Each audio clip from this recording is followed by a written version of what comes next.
அனைவருக்கும் வணக்கம். நானும் லட்டுவும் கடைவீதிக்கு போயிருந்தோம். கடைவீதியில் ஒருத்தர் அடாப்ஷன் கேட்குறாரு. நான் யோசித்து சொல்கிறேன்னு சொல்லியிருக்கேன் லட்டுவை. அப்புறம் இந்த வாரம் புதுசாக நிறைய பேர் குருணை மருந்து வச்சு கொல்றது, அடித்து கொல்றது, நிறைய இடத்துல குட்டிகளை தூக்கிட்டு போயிட்டாங்கன்னு சொல்லி நிறைய மெசேஜ் வந்துக்கிட்டே தான் இருக்குது.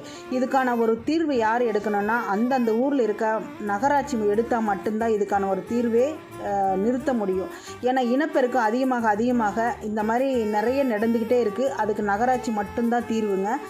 கரெக்டாக முறையில் கருத்தடை பண்ணி அந்த வேக்சின் போடணும். என்னென்னா அந்த ரேபிஸ் வேக்சின் போட்டு விட்டால் மட்டும்தான் இவங்களோட இனப்பெருக்கத்தையும் அடுத்தவங்களை கடிக்குதுங்கிற ஒரு குற்றச்சாட்டையும் நம்ம தடுக்க முடியும். அது செய்யாத வரைக்கும் இந்த குழந்தைகளுக்கு ஒரு நல்ல தீர்வு கிடைக்குமாங்கிறது கேள்விக்குறியாக தான் இருக்குது. இதுக்கான முயற்சியை நகராட்சி எடுக்கணும். இவங்களுக்கு ஒதுக்குன அந்த பணத்தை வச்சு என்ன பண்ணுறாங்க ஏது பண்ணுறாங்கன்னு நிறைய கேட்கணும். அதை கேட்குறக்கு ஆள் இல்லை.